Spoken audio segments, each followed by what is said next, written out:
Bonjour à tous, est-ce que vous m'entendez? Je vous entends bien, c'est parfait.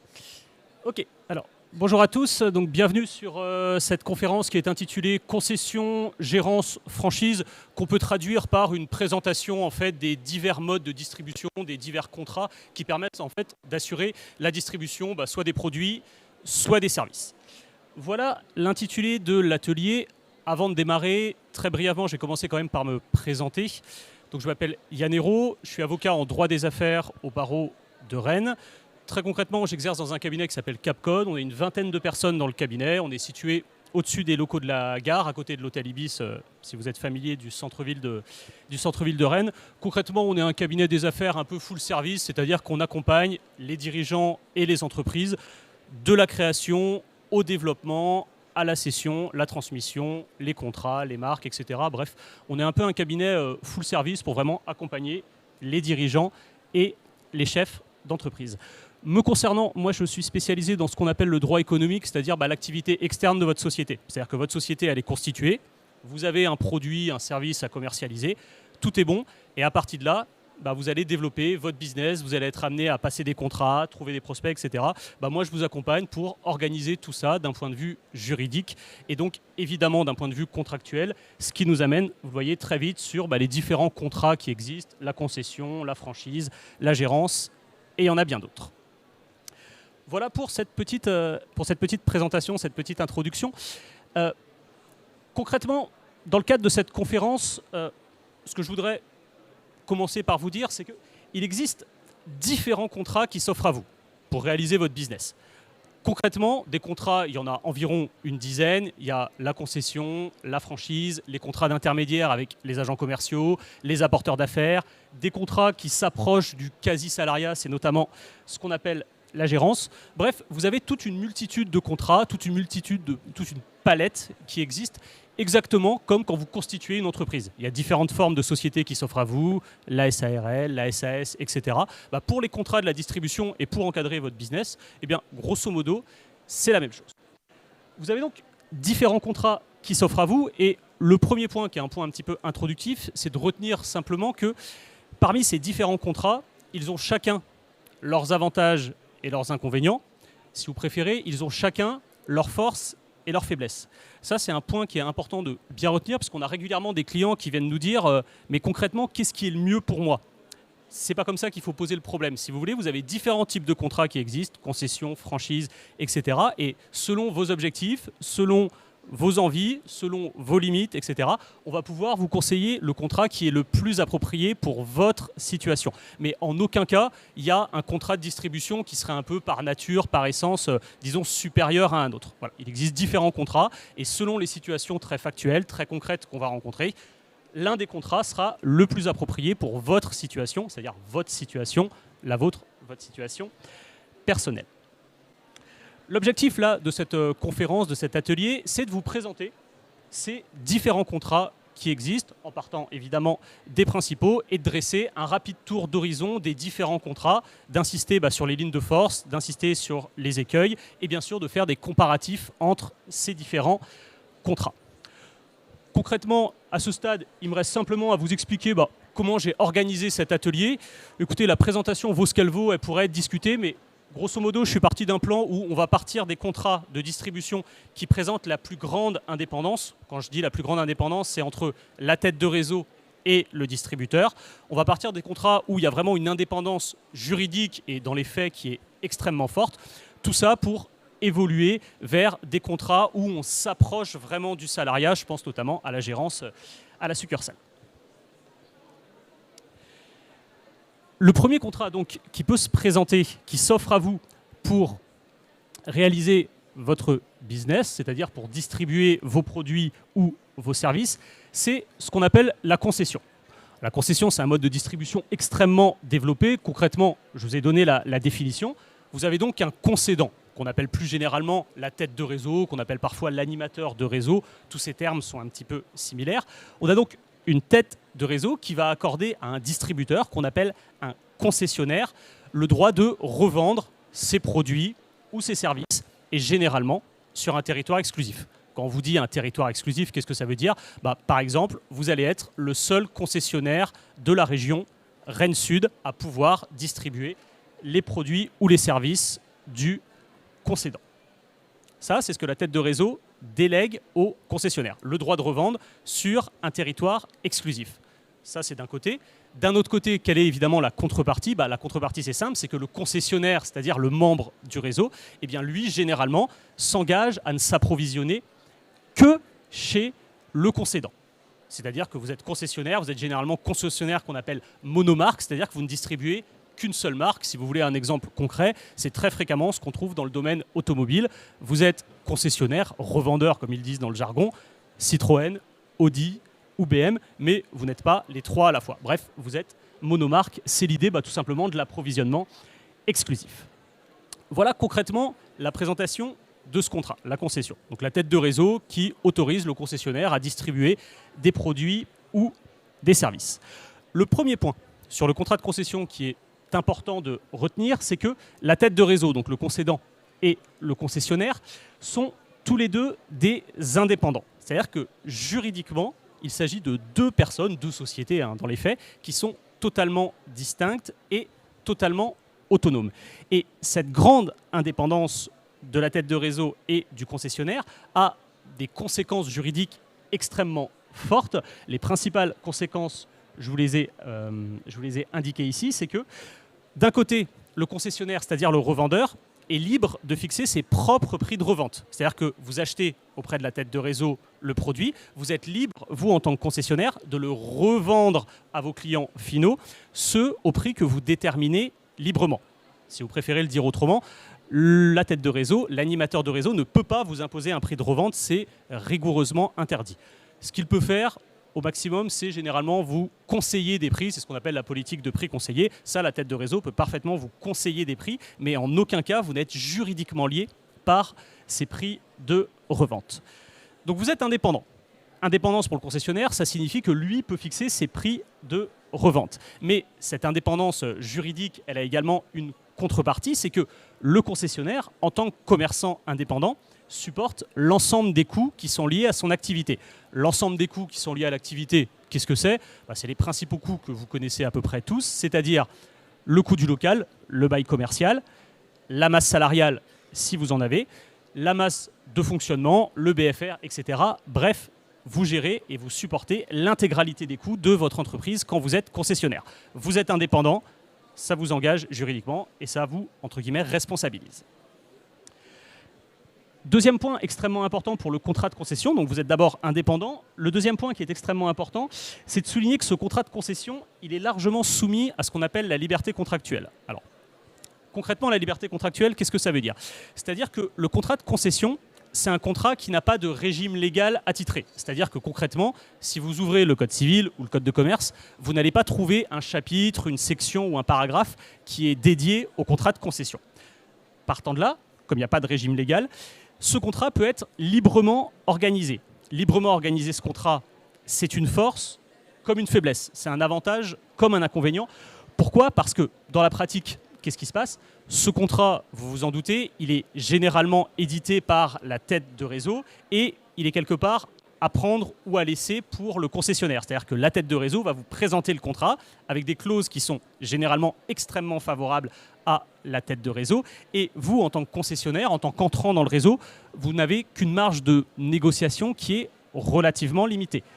Attention, si je vous dis que la marge de négociation est limitée, elle est certes étroite, mais elle n'est pas totalement inexistante. En pratique, ce genre de contrat peut se négocier, notamment sur les points un petit peu phares, un petit peu spot, comme par exemple l'exclusivité, la durée du contrat, la clause de non-concurrence, etc. Généralement, tous ces points un peu spot, un peu phares du contrat peuvent se négocier avec la tête de réseau. L'idée étant évidemment de trouver un deal qui est mutuellement avantageux. Toujours dans cette idée que le contrat est soumis à la liberté contractuelle, il y a un point qui est assez transversal, qui convient de bien garder à l'esprit. Comme ce contrat est soumis à la liberté contractuelle, l'un des principaux paramètres qui peut être organisé, c'est notamment la durée du contrat. Spontanément, comme ça, la durée d'un contrat, ça peut paraître assez indolore, ça peut paraître un peu accessoire. En réalité, c'est absolument fondamental. Pourquoi ? Je vous donne un exemple très concret. En pratique, un contrat de concession peut durer 5, 6, 7 ans. Voilà la moyenne en général d'un contrat de concession. Prenons un exemple où vous avez le contrat de concession qui va durer 7 ans. C'est très bien, vous avez un contrat de concession qui dure 7 ans, vous vous dites, moi en tant qu'entrepreneur, j'ai le temps de voir venir, 7 ans c'est pas mal, ça me laisse le temps d'amortir, de voir venir, de développer mes perspectives, etc. Bref, 7 ans c'est pas mal. Or, le problème pratique qui est souvent sous-estimé par les entrepreneurs, c'est que la durée du contrat donc de concession doit impérativement être mise en tension ou être coordonnée, si vous préférez, avec d'autres contrats que vous allez être amené à passer en tant que chef d'entreprise. Concrètement, les deux autres contrats qu'il faut penser en cohérence avec le contrat de concession, c'est quoi? C'est votre bail commercial et c'est votre crédit bancaire. Je vous explique pour que vous compreniez bien l'enjeu et les dangers juridiques qui peuvent résider derrière ça. Vous avez donc un contrat de concession qui dure 7 ans. C'est bien une durée relativement longue. Vous allez devoir avoir un local pour exercer votre activité. Donc très concrètement, vous allez devoir signer un bail commercial. Durée du bail commercial, 3, 6, 9. C'est-à-dire qu'après 3 ans, 6 ans ou 9 ans, ce bail commercial peut se terminer. Or, qu'est-ce qui se passe si vous avez un contrat de concession qui dure 7 ans? Imaginez qu'à la fin de la 6e année, on vous dise, écoutez, terminé. Qu'est-ce qui va se passer? Vous allez avoir une année de bail commercial à rembourser alors que vous n'avez plus de contrat de concession en cours, voire 2 années si le contrat de concession dure 7 ans et qu'on l'arrête au bout de la 6e année. Bref, vous voyez, il y a un risque extrêmement fort, vous n'êtes plus concessionnaire, mais vous êtes encore tenu par votre bail commercial pendant une année, voire 2 années. Question toute simple, comment vous allez payer vos loyers commerciaux pendant cette année ou ces 2 années? La réponse, il n'y en a pas, et généralement, c'est là que l'entreprise et les difficultés commencent à venir. Ça, c'est le premier contrat qu'il faut penser en cohérence avec la concession et le bail commercial. Il y a le second contrat qu'il faut impérativement penser en cohérence avec la concession, c'est évidemment le crédit bancaire. La logique est exactement la même. Il faut que le contrat de concession soit d'une durée équivalente au crédit bancaire, ou alors, dans l'idéal, que le crédit bancaire soit d'une durée inférieure au contrat de concession.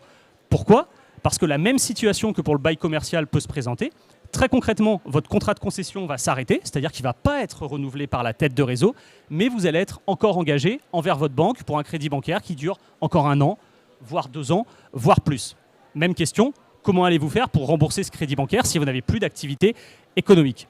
La réponse, c'est qu'il n'y en a pas. Très concrètement, vous n'allez pas pouvoir rembourser, d'autant plus que vous avez généralement une clause de non-concurrence qui pèse sur votre tête. Donc, les difficultés financières vont se présenter. Si on ajoute à cela le fait que généralement, en tant que dirigeant, vous vous êtes porté caution personnelle, soit du bail commercial, soit bien plus fréquemment du crédit bancaire, là, les difficultés commencent vraiment à être très sérieuses. Donc, comme ce contrat est soumis à la liberté contractuelle, c'est très bien. On peut l'organiser, mais il est absolument impératif de coordonner la durée du contrat de concession, la durée du bail commercial et la durée du crédit bancaire. C'est absolument fondamental. D'ailleurs, en pratique, je conseille régulièrement à des clients de réduire la durée de contrat de concession simplement pour s'aligner sur la durée du bail commercial et ou du crédit bancaire. Voilà pour cette brève présentation du contrat de concession. Passons maintenant à un contrat relativement voisin du contrat de concession qui s'appelle le contrat de franchise. Les deux contrats sont assez similaires. Il y a quand même une distinction entre la concession et la franchise, c'est que dans la franchise, le franchiseur, c'est-à-dire encore une fois la tête de réseau, il va transmettre ce qu'on appelle un savoir-faire, si vous préférez un concept, et surtout, le franchiseur va également assister le franchisé, c'est-à-dire le membre du réseau, dans le cadre de son développement, la formation initiale, mais aussi la formation continue. Bref, vous voyez la différence entre la concession et la franchise, c'est-à-dire que dans la concession, on est vraiment sur de l'achat-revente et l'aspect assistance est relativement limité. Dans la franchise, on est beaucoup plus sur une idée d'accompagnement, de formation initiale, de formation continue. Bref, on a des liens qui sont un petit peu plus serrés que dans le contrat de concession. Donc, je reviens à l'idée de la franchise. Vous avez donc un franchiseur, la tête de réseau, qui va vous déléguer, vous transmettre son savoir-faire, sa marque et accompagner le franchisé dans son concept. En contrepartie de ça, le franchisé va lui verser diverses sommes dont vous avez sûrement déjà entendu parler. C'est ce qu'on appelle le droit d'entrée et les redevances qu'on verse ponctuellement qui sont généralement indexées sur le chiffre d'affaires. Ça peut être 2%, 3%, 5%, ça dépend, c'est variable, ça dépend du domaine dans lequel vous êtes amené à exercer. Voilà concrètement ce qu'est la franchise. Une petite parenthèse sur la franchise, vous pouvez la trouver aussi bien en matière de produits qu'en matière de services. C'est-à-dire que concrètement, tout est à peu près franchisable. Vous trouvez la franchise dans à peu près tous les domaines de l'économie. Si vous voulez quelques exemples, vous avez dans la restauration alimentaire, hein, McDonald's, Burger King, Subway. Vous pouvez avoir également Monoprix. Vous avez de la franchise de services, par exemple, je pense à Fitness Park, des garages immobiliers, etc. Bref, vous pouvez franchiser à peu près tout et n'importe quoi. C'est vraiment un contrat de la vie économique qui est extrêmement fréquent et extrêmement vivace. Voilà donc ce qu'est la franchise. Maintenant, quels sont, on va dire, les principaux points d'intention, les principes directeurs de la franchise? Le premier point, c'est exactement comme la concession, c'est que le franchiseur, donc la tête de réseau, et le franchisé, le membre du réseau, sont également des indépendants. C'est-à-dire que juridiquement, vous êtes commerçant indépendant, le franchiseur est un commerçant indépendant, le franchisé est lui aussi un commerçant indépendant. Quelles sont les conséquences juridiques de cette indépendance? Eh bien, exactement les mêmes que dans le cadre de la concession, c'est-à-dire que le franchisé peut fixer ses propres prix de revente, il est libre de faire ce qu'il veut, la tête de réseau peut lui conseiller des prix, mais grosso modo, ça s'arrête là. Et en contrepartie de cette liberté, notamment dans les prix de revente, le franchisé supporte bien sûr l'ensemble des coûts liés à son activité, c'est-à-dire bail commercial, masse salariale, frais de fonctionnement, etc., etc. Vous êtes des commerçants indépendants, chacun gère son entreprise et donc son business comme il l'entend. Autre point important pour la franchise, à nouveau, la franchise est largement soumise à la liberté contractuelle. Un petit peu comme le contrat de concession, vous n'avez que quelques dispositions légales qui viennent s'appliquer au contrat de franchise, notamment au début et à la fin du contrat de franchise. Mais l'idée générale est un peu la même que pour la concession, c'est-à-dire que c'est généralement la tête de réseau qui va éditer le contrat de franchise et vous imposer le contrat de franchise en l'état. La réflexion là est la même que pour le contrat de concession. Très concrètement, vous pouvez négocier à la marge votre contrat de franchise, notamment sur les points spot. La durée, l'exclusivité, la clause de non-concurrence, voilà les principaux points que vous pouvez négocier en tant que franchisé. Encore une fois, la marge de négociation est relativement étroite, mais elle n'est pas inexistante. En pratique, les contrats de franchise peuvent se négocier.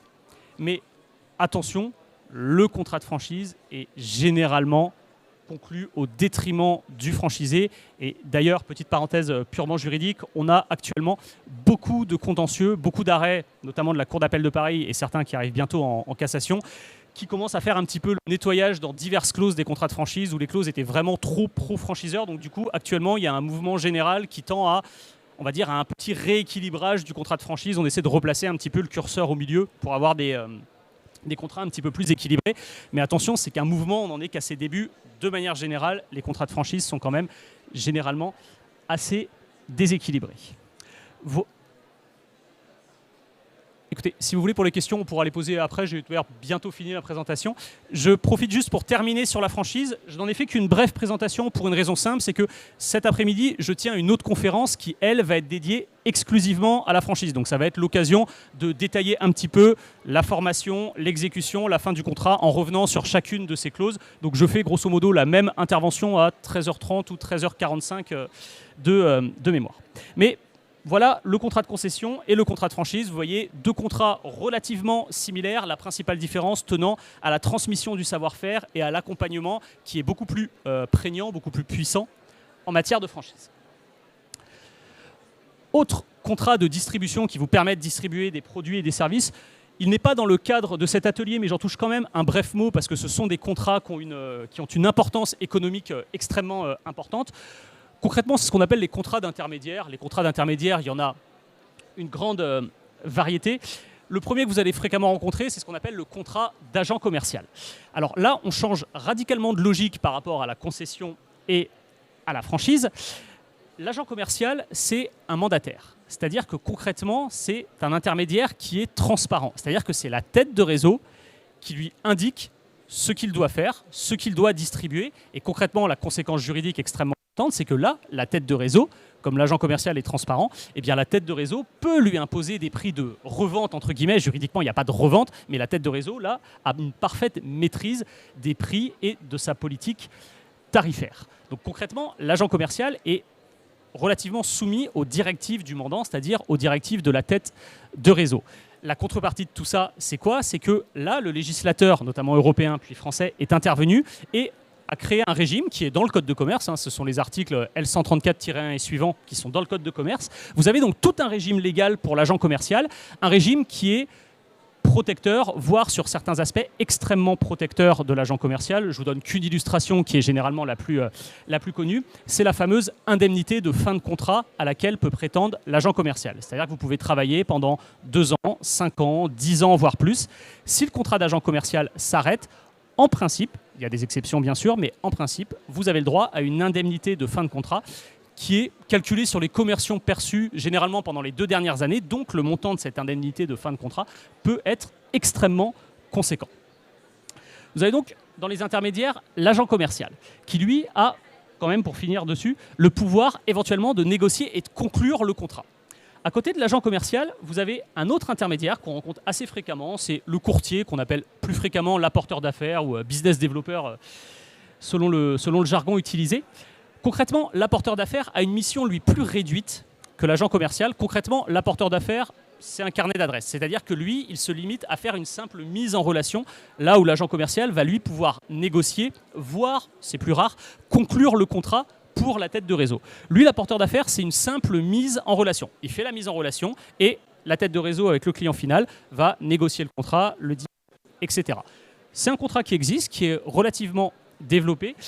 La limite, entre guillemets, du contrat d'apporteur d'affaires, c'est que le contrat d'apporteur d'affaires est soumis à la liberté contractuelle, c'est-à-dire qu'il n'y a pas de régime légal protecteur de l'apporteur d'affaires et il n'y a notamment pas d'indemnité de fin de contrat, à la différence de l'agent commercial. Bref, un contrat qui s'organise très largement via la liberté contractuelle. Enfin, dernier contrat, dernière manière de commercialiser vos produits ou vos services, ce qu'on appelle la gérance. Là, ici, j'ai distingué la gérance, donc côté gérant, parce qu'il y a vraiment divers aspects qu'il convient de prendre en compte pour la gérance. Donc, la gérance de succursale, si on se place du côté gérant, il faut bien comprendre le principe directeur. La gérance, c'est vraiment un statut hybride.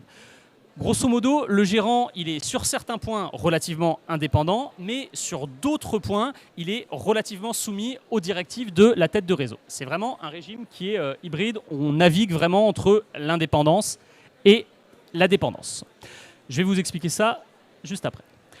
Concrètement, notre gérant, qu'est-ce qu'il fait? Eh bien, il gère une succursale de ce qu'on appelle l'entreprise mère. C'est concrètement, vous avez une tête de réseau qui va ouvrir des locaux, des bureaux dans différents endroits en France. Et donc, le gérant va par exemple gérer la succursale rennaise de manière relativement autonome. Concrètement, notre gérant, il est de manière générale soumis aux directives de l'entreprise. C'est-à-dire qu'il y a une certaine dépendance. Je vous l'ai dit, la dépendance du gérant, on la voit beaucoup survenir au niveau des directives de l'entreprise, les horaires d'ouverture, les prix de revente, etc. Là, vous voyez, vous êtes gérant, vous êtes relativement dépendant de votre tête de réseau. C'est-à-dire que votre marge de liberté, elle est relativement réduite.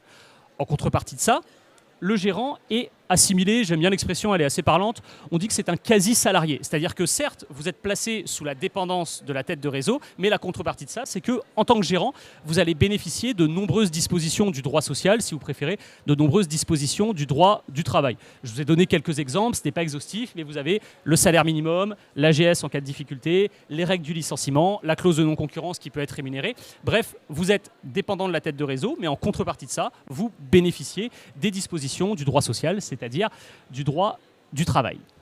Néanmoins, je vous ai dit, le gérant, sur certains aspects, il est dépendant de la tête de réseau, mais sur d'autres aspects, le gérant est indépendant.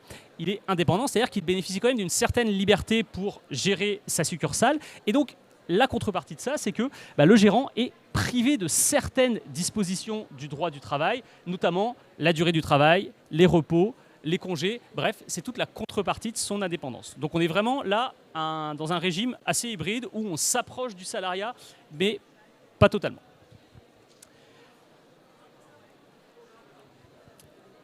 Toujours sur la gérance, si on passe maintenant du côté entreprise, c'est-à-dire du côté, entre guillemets, de la tête de réseau. Pour l'entreprise, la gérance peut avoir un certain intérêt puisque, comme je vous l'ai expliqué du côté du gérant, eh bien, l'entreprise conserve un certain contrôle sur sa succursale, notamment sur les prix. C'est intéressant pour la tête de réseau parce qu'encore une fois, ça lui permet d'avoir une certaine maîtrise de sa politique de prix, une certaine maîtrise de sa politique tarifaire. De plus, via la gérance, l'entreprise va supporter les coûts. C'est-à-dire que c'est l'entreprise qui, entre guillemets, va gérer la succursale et supporter les coûts de cette succursale, notamment ceux liés au local, c'est-à-dire ceux liés au loyer. Enfin, dernier point, disons conclusif sur la gérance. La gérance étant un contrat relativement hybride, il est assez fréquent qu'un contentieux de la requalification se développe. C'est-à-dire que vous êtes, par exemple, en concession ou en franchise, et dans la réalité, vous exercez comme un gérant de succursale. Et donc là, peut y avoir un contentieux de la requalification qui se présente, c'est-à-dire que vous, en tant que franchisé ou en tant que concessionnaire, vous allez chercher à bénéficier notamment des dispositions favorables du droit du travail en faisant requalifier votre contrat en gérance de succursale. C'est un point qui arrive assez fréquemment et qui me permet de conclure sur le fait que la frontière entre les différents contrats de distribution qui existent n'est pas toujours absolue, c'est pas toujours étanche. Il y a des risques de requalification assez fréquents qui existent. Écoutez, voilà pour cette rapide présentation des différents modes de distribution qui existent. Si vous avez des questions, il n'y a pas de souci pour y répondre. Si vous souhaitez mes coordonnées ainsi que celles de mon cabinet, tout est affiché là. Si vous avez des questions, si vous voulez qu'on vienne discuter là de manière un peu plus personnalisée, il n'y a pas de souci. Et je profite de la fin de mon intervention pour vous dire que je ferai cet après-midi une intervention dédiée uniquement au contrat de franchise qui me permettra bien entendu de plonger un petit peu plus dans le détail du contrat de franchise, de sa réglementation, de la formation du contrat jusqu'à la fin du contrat et l'après-contrat de franchise. Je vous remercie.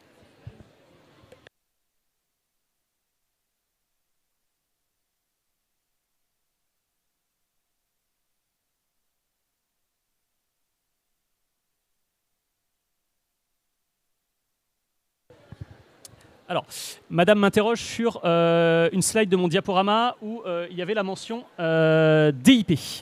Alors, le DIP, je l'ai mentionné dans la franchise, mais j'aurais pu également le mentionner dans la concession. Concrètement, le DIP, c'est ce qu'on appelle le document d'information précontractuel. C'est une obligation légale. Je vous dis que dans la concession, la franchise, il n'y avait pas de régime légal. Il y a quelques exceptions. Le cas du DIP, c'en est une. Concrètement, c'est quoi l'idée ? Le législateur a imposé, dans certains réseaux de distribution, notamment la franchise, que la tête de réseau vous transmette avant la signature du contrat, 20 jours normalement avant la signature du contrat, ce qu'on appelle un DIP. Concrètement, le DIP, c'est quoi ? Ça porte son nom, le document d'information précontractuelle, c'est-à-dire que la tête de réseau doit vous délivrer de nombreuses informations, alors là, il y en a vraiment un paquet, sur sa situation, l'état du réseau, le nombre de membres du réseau, les sorties récentes du réseau. Bref, on doit vous donner, si vous voulez, une sorte de photographie, des informations assez brutes, assez objectives sur l'état du réseau que vous vous apprêtez ou pas à intégrer. Voilà l'idée du DIP, donc c'est une obligation légale. Donc dans tous les contrats de franchise, le franchiseur va vous transmettre ce DIP. Donc évidemment, ce DIP, il est à bien consulter parce qu'il est établi de manière unilatérale par le franchiseur. Et comprenez bien un point qui est extrêmement important en matière de DIP. C'est une obligation légale, mais le franchiseur, la tête de réseau, doit vous transmettre ce qu'on appelle un état du marché local. C'est-à-dire que si vous décidez de vous implanter, par exemple, sur la ville de Bru, à Rennes, eh bien, on doit vous fournir un état local de ce marché. Mais attention, l'état local, ça veut dire des informations brutes, des informations objectives. Négativement, le franchiseur n'a pas à réaliser ce qu'on appelle une étude du marché local. Alors la différence, elle est assez ténue, mais elle est essentielle. L'état local, c'est concrètement une photographie du marché. Information brute, information objective. L'étude du marché local, concrètement, c'est une étude de sa rentabilité. Faire un business model, faire un prévisionnel, un business plan, etc. Ça, il incombe au franchisé, c'est-à-dire aux membres du réseau, de le faire lui-même. Le franchiseur n'a pas à vous communiquer de prévisionnel, de chiffre d'affaires, etc. La difficulté pratique, c'est qu'est-ce qui se passe ?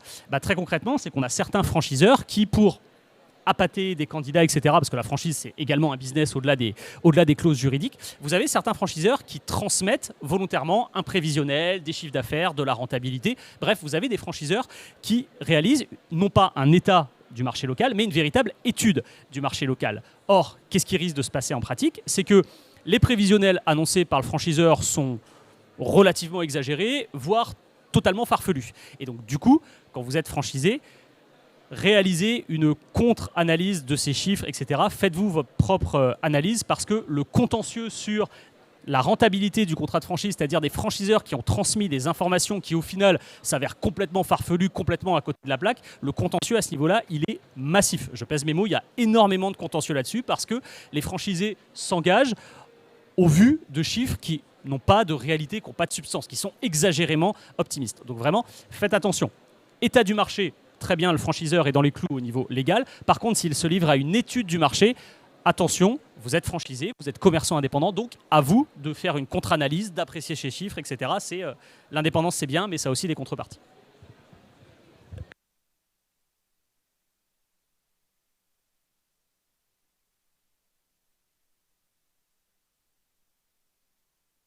Bon, bah écoutez, s'il n'y a pas d'autres questions, on va clôturer l'atelier. Si certains veulent venir discuter de manière plus personnalisée sur votre projet avec des conseils juridiques plus personnalisés, évidemment, je suis à votre disposition.